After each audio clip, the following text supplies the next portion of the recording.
Hello and welcome to the Gooner Talk, back again with you guys for another episode of what is the Arsenal Transfer Show. Joining me every single morning at 8 a.m. UK time. Not the usual surroundings, not the usual clean, crisp audio, I'm afraid, either.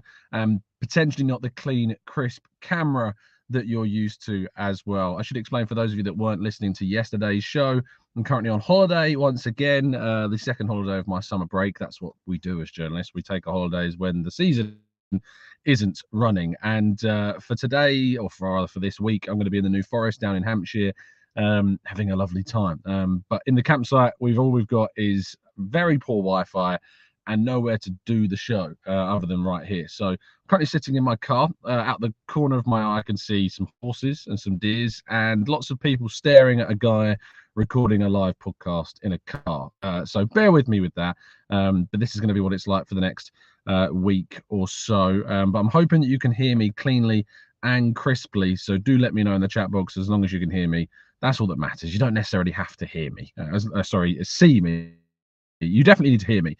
As long as you can hear me, that's all that matters. But apologies for the connection and the audio and the screen quality for the next week or so. But still, I did not want to leave you in the lurch without any shows, any types of lack of content. So I hope you appreciate it. Please do drop a like on the video. Please do subscribe to the channel if you're new around here with those notifications turned on so you never miss a show. Good morning to those joining us in the chat box. Good morning to James, Black Shine, Matt G, Tamani. We've got Stephen and Rancid and Brad. Good morning to Glenn. Paul, NSW, runs with cows, Amira. We've got Peter, Stevie, and plenty more of you guys and girls as well. But without further ado, let's jump into today's stories, shall we? We start with France knocking out Portugal in the European Championships last night in one of what was the most dull games of the competition. We saw a terrible 0-0 play out before France managed to win a game where, of the two sides, you'd argue that France was probably not deserving of going through. I think we can probably agree that Portugal were the better side of the two. But yes, France still managed to make it through. And I don't mind too much, because they are my sweepstake team. So the Football.London sweepstake is leaning slightly more in my favour after last night. I'm going to be very happy about that. William Saliba, of course, playing a big part in that game, helping keep France another clean sheet. There was a brilliant viral moment, of course, with him and Cristiano Ronaldo that if you've not seen, you should definitely go and check out. Just so calm, so composed, so easy for him. And once again, very, very good indeed. But Portugal out, no Arsenal players involved for them, so we don't need to worry about that. But there was, of course, an Arsenal player involved with Germany and Spain, two in fact, although David Raya was, of course, on the bench for Spain. Dramatic game, brilliant example of some really good football and some, when the two good nations go up against one another, what they're capable of. Mikel Moreno, a player that I've spoken about on here, a player that has been disrespected by many Arsenal fans, popping up in the 119th minute with a very important goal to send Spain to the European semi-finals. Kai Havertz being knocked out of the tournament, and he will return, of course, now going on his holidays, meaning he could potentially make it back for the for the US tour. At what be back on the 27th, which means he would probably miss the Bournemouth game. He could be back for the Man United game. I think it's more likely that he makes the Liverpool game, but let's wait and see. Unless he decides to cut his holiday short, of course, but he may miss the first one or maybe two games of the tour. Now, Jonas Eidevall's Arsenal side have been drawn against Rangers in the UEFA Women's Champions League. Of course, Arsenal last summer were extremely frustrated in getting knocked out in the qualifying stages, as Paris FC were the team, of course, that progressed. They will hope to be involved in this competition for next season. They do not want a repeat of last time out. They've got some new players, of course, as well, but I'm not sure how the Olympics are going to make much of an impact on the availability of some of these players that Arsenal, of course, have got available to them. So that may come into this, but just got to keep those fingers crossed that the women's team will be involved in Champions League action during this summer and throughout the course of the season as well. Now, Arsenal's under 18s, of course, under the tutelage of Jack Wilshere, are set to play both Hitchin and Hendon in pre-season friendlies. And Arsenal 11 will be taking on Boreham Wood on July 13th. So it's definitely worth looking out for that game, but that will mostly be made up of under 21s players. So I don't expect this to clash too much or there to be too much crossover. But some of the new players that have signed professional contracts will likely be involved in this game. So they are certainly ones to look out for. Moving into a couple of transfer stories, Team News and Ticks reporting yesterday on it via his Patreon that the Saudi investment fund, of course, are now said to be back in talks with Arsenal over a potential move for the Ghanaian international. Arsenal, of course, are open to a sale, but there's been talks previously with Saudi clubs about a potential move for Partey. It's never materialized into a move, so let's see if this summer changes that. And our final story of the day is that there are claims coming out of Italy yesterday that the deal to sign Riccardo Calafiori is now done, and that Arsenal will indeed land the 55 million euro rated player. He'll be signing a 4 million euro per season contract, which is a very good, by the way, in terms of wages for Arsenal, and that we hopefully should see this deal done. Arsenal, according to a number of outlets, have claimed to have beaten Chelsea, Leverkusen, and of course Juventus to the signing of the Bologna defender. So let's wait and see what happens. Let's see if it can be confirmed and corroborated by more sources on this side of things over this side of the English Channel. Of course, we'd like to see that to be the case, but at the moment it's a lot of noise has all come from the Italian side of things. So let's see if that, of course, does change. But that is today's stories. We're going to jump now to part 2 and your questions right after this.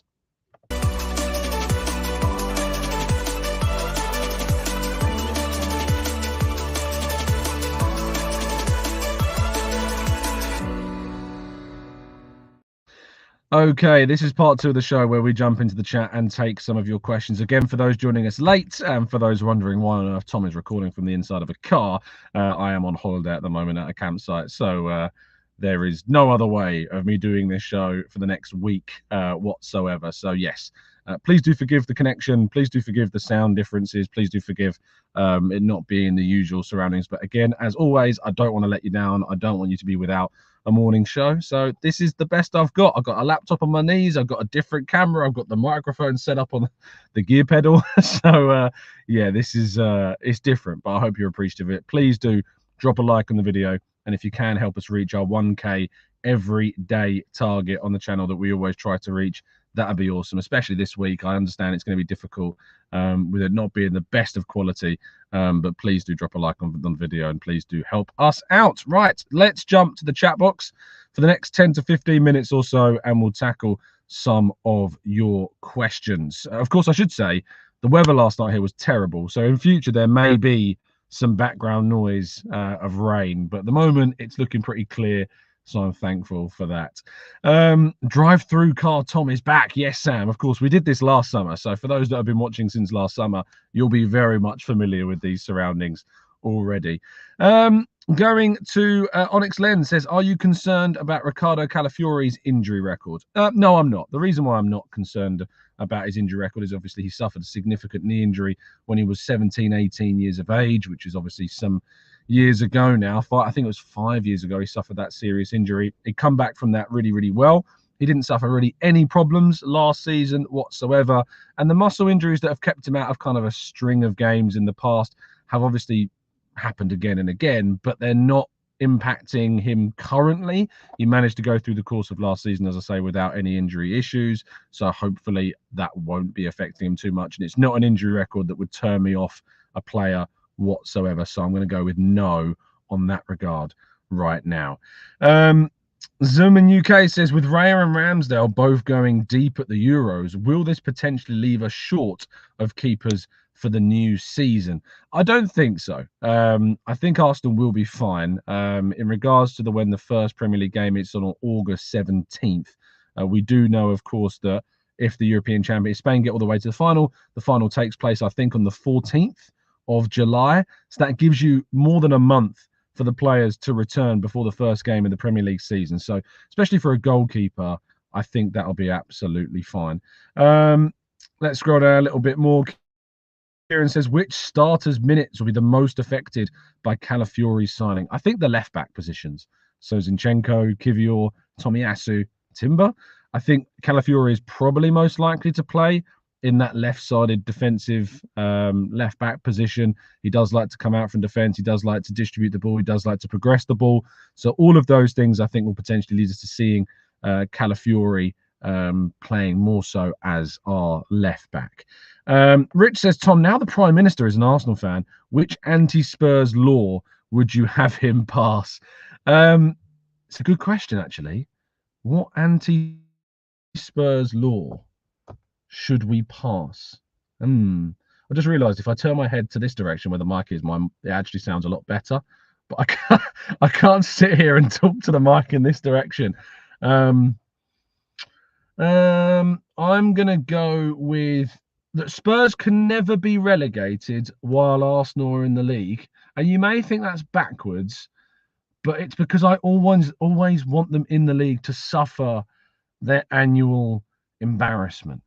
So I think the law would be that Spurs can never be relegated and they must be forever kind of sentenced to losing to Arsenal every single year. So there's the law. It may be a bit backwards, but I think it works.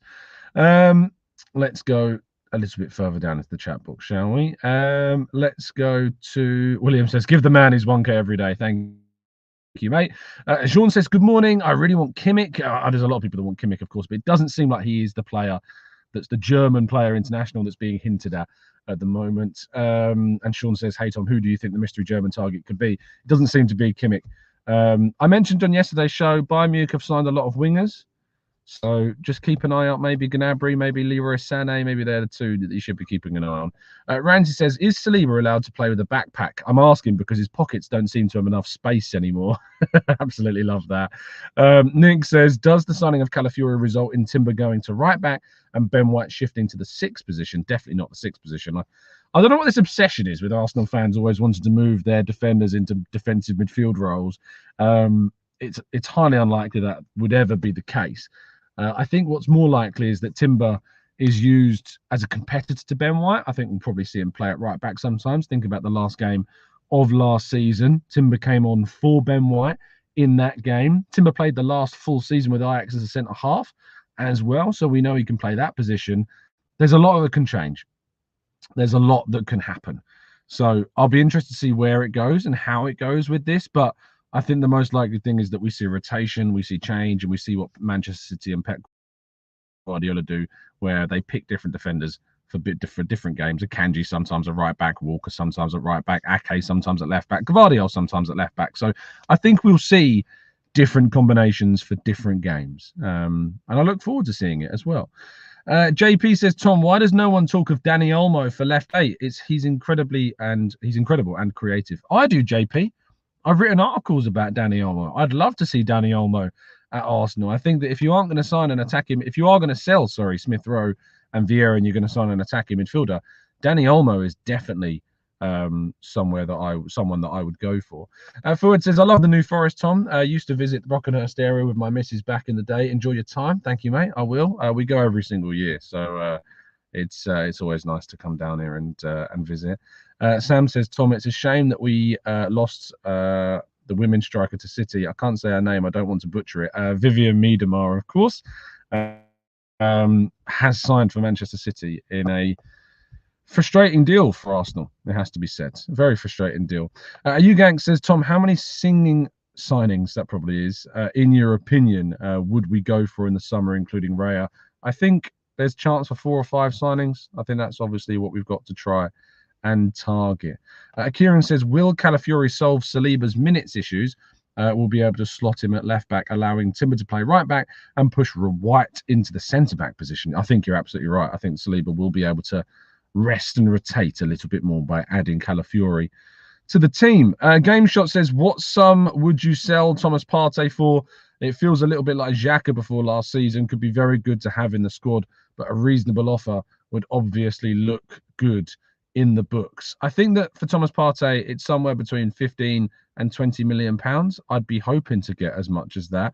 But after seeing, of course, these links to Kivior for 50 million euros, it doesn't give me the wildest level of hope at this moment in time. It's probably fair to say.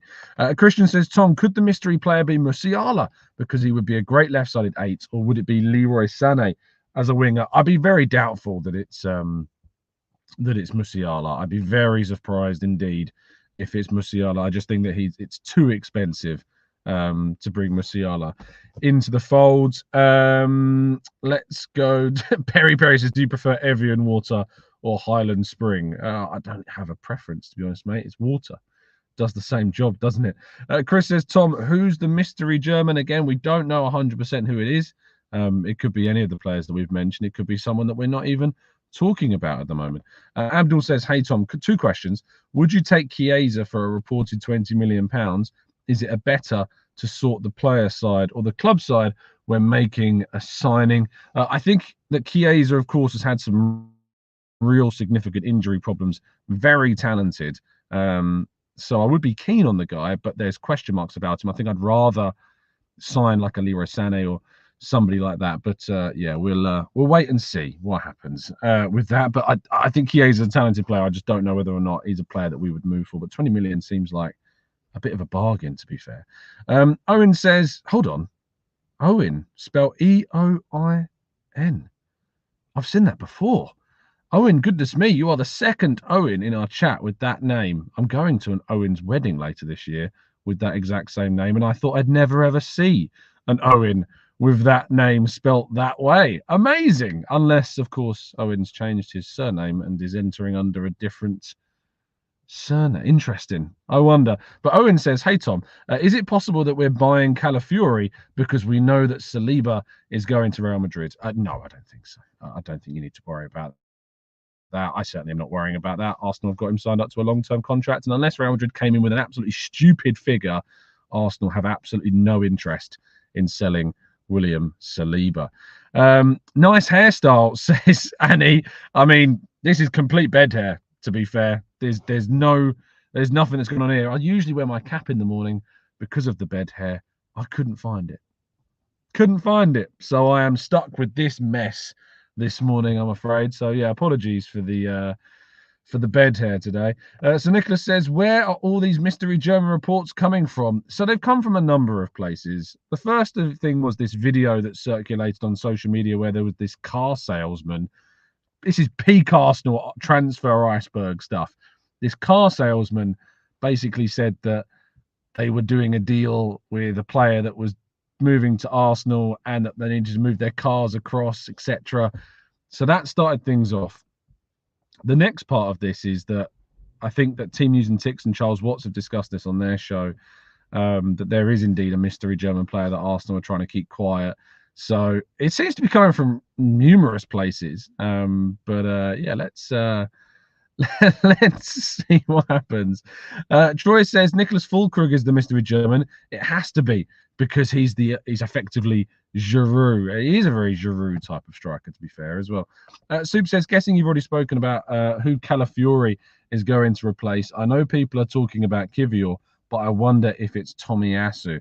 It could be, but there's been no links with Tomiyasu leaving. There has been links with Kivior leaving, so there's an option that might be the case. Harvey says Tom starring in the new Grease movie. Yes, it's very John Travolta this morning, I have to say, especially from this lower camera angle that's like really looking straight up at the quiff today. Maggie says, what would be a stupid offer for Saliba from Real Madrid? I think over £100 million probably would be I mean, even then, I think it probably has to be higher before it even. I just think he's priced. I don't think there's a fee that would tempt me into it because I just don't think you can replace him. I really don't think you can replace him whatsoever. So I'm going to go with no amount of money. I don't think could convince me. Maybe like something $1 billion. Let's say $1 billion. Let's put £1 billion price tag on Saliba, shall we? I think that's the only way that maybe we could justify that type of deal.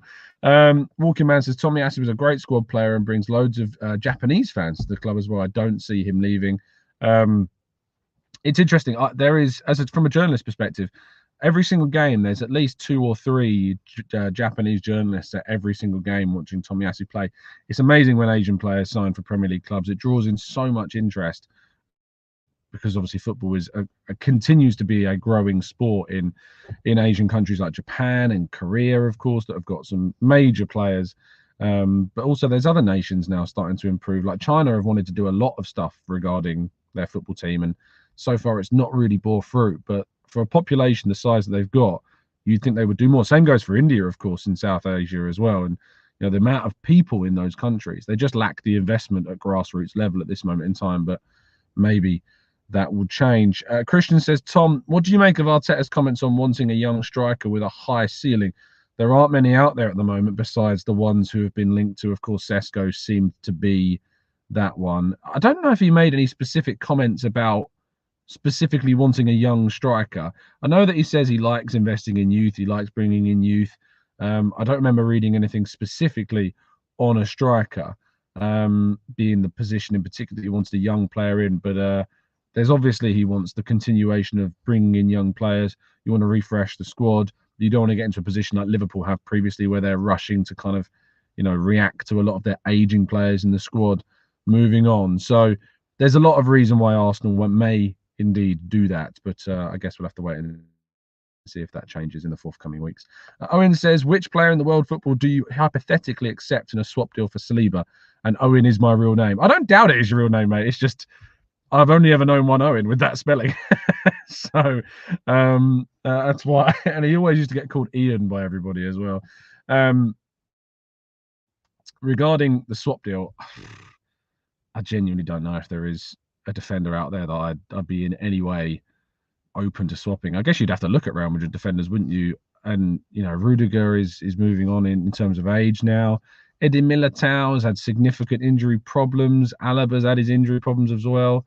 It's really difficult to come up with anything as to who I would sign. So, yes, it's a very tough one. Perry says, big up, Tom, always clutching up for the viewers. Much respect. Thank you, mate. Very much appreciate the kind words.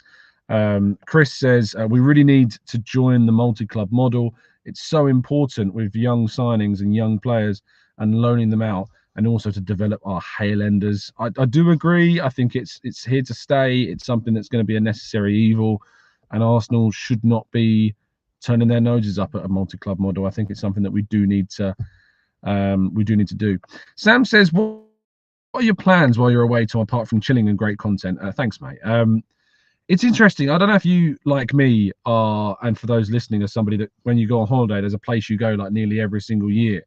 But when you go every single year, you end up trying to avoid doing the same things. Now, I'm here with my other half and her family, and her side of the family is quite big. We've got a mum, dad, sister's fella. They're my niece as well. Cousins, uncle, aunt. I think there's like 20 of us, including 3 babies at this stage. So there's a lot of us here, which means we have a lot of fun. Tonight, of course, is the England game, so I think we're going to find somewhere to watch that. Going to go do walks, bike rides. Bewley's very nice. Obviously, the motor museum's there. I've seen that quite a few times, though, so I don't know if we'll go this year. New Forest is great, though. Literally, I can see ahead of me. We woke up this morning, you've just got like horses and deers in the field in front of you. It's very relaxing. It's very anti-stress of transfer window and reporting on stories. So it's a very much needed break. I know I was only on holiday a few weeks ago, but this is the period of the season where there's no football going on at a club level where I need to take the breaks that I can get. So it's going to be nice. It's going to be very nice indeed. Abdul says, hey, Tom, is it better to sort out the player side first or the club side first when making a signing?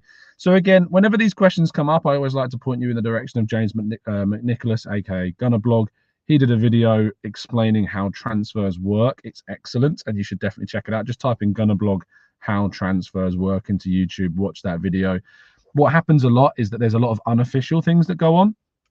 So you're not technically able to speak to a player until the club has given you permission to speak to a player. Now, it's kind of an unwritten rule, an unwritten understanding, of course, that these things happen. Agents are sounded out, feelers are put out by clubs, because before you want to engage in talks with a club, you don't want to waste your time. You want to get a sense of whether a player would be open to a move before, of course, engaging in talks with the club. So it's not a case of what's better to sort out first. I think there's an argument that probably you sort out the player side, because you don't want to go through the whole process of like agreeing a deal with the club, agreeing all to that with the deal and the structure, and then of course not being able to then sign the player because they don't. So yeah, it's a tough one, but I do think it's probably unofficially better to get the signing of the player sorted first as well. So yeah, I think that's probably the right way to go about it. Jason says, do you think that Southgate will play Saka as a left wing back? That's the rumor at the moment, mate. It seems that is the case. And, you know, I didn't think he should play as a left back. I was never a fan of that. But considering that England, I think, need to change things up, if we go to a back three and Saka plays at left wing back, which is kind of for England, let's be honest, it's more of a left winger position. You then play with 2 10s, which are going to be Foden and Bellingham, and then Kane up top. You play with Rice, and you play with Rice and probably one of Gallagher or Trent or Manu, probably Manu would be the best option. So you play with Manu and Rice as your midfielders. You play with Bellingham and Foden as 10s, and you play with Kane up top, and you play, of course, Saka on the left wing back position. And I'd probably go Trent actually as right wing back. Some people might say you play Palmer on the right hand side, but I think I'd go Trent on that right hand side. You play Walker, you play Stones, and you play Guehi as the 3 centre halves. And I think that's probably the best way, because we just need a left footer on the left hand side. It's all the fault of Southgate. He should have called up Tyreek Mitchell. No idea why he didn't call up Tyreek Mitchell in the first place. Big mistake. And ultimately England are going to end up paying for that, I think, which is mad. But yeah, let's see what happens. But that is the rumour, that Saka will be playing left wing back today against Switzerland. But let's just hope that England can bring it home. Chris says, Tom, why do you watch the England game? It will be awful. Hashtag Southgate out. Because for all the moaning, I am an England fan at the end of the day. I'm Arsenal first, of course, but I do want to see England win. I don't not want to see England win just because I'm not a big fan of Southgate. I'd happily see him prove me wrong. To be honest, even if we win the Euros, I'm not still going to be too keen on him carrying on, because as I've said before, I think that if we win the Euros, it'll be in spite of Southgate. It won't be because of Southgate. It'll be because of the quality that we've got, regardless of the manager. So, yeah, it's tricky. Damien says, being around 20 family members sounds like hell on earth. I mean, depends on the family, Damien. They're all lovely, so we have a great time. It's other very good. They've been very welcoming with me in the 12 years that I've been with the other half, the 2 years now nearly that we've been married, and they're brilliant. So they've got us through some tough times. So yeah, it's great. I enjoy spending time with them. Tyler says, hey Tom, Alan Brazil said he heard that all is not well in the England camp at the moment with all the players and the management. Have you heard anything? No, I can't say that I have. So I can't corroborate that claim, but just got to get on with it, you know. Keep playing, keep winning, and hopefully things will improve as well into the future. I'll be back tomorrow morning, of course, to talk about the reaction to that England game. If you haven't already, please do press a thumbs up on the video. It really does help us out. I hope you appreciate the effort that goes into making these shows, even when I'm on my holidays. So thank you for those that have listened into today's show. Do drop a like and subscribe to the channel if you're new.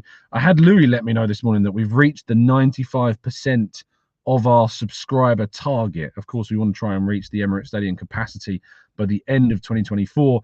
Very big ask. It's going to require another like 3,000 subs between now and the end of the year, which I think is maybe too much to ask for. But who knows? Stranger things have happened. So maybe we'll be lucky. If you are new to the channel, please do subscribe. Please do turn those notifications turned on so you never miss a show. I'll be back with you, barring any connectivity chaos, tomorrow morning, bright and early, 8 a.m. to bring you all the latest Arsenal news. Maybe we'll be talking about a signing. Maybe we'll be talking about some sales. We'll, of course, be talking about the England game. But stay safe, stay well, stay happy and respectful. And as always, up the Arsenal.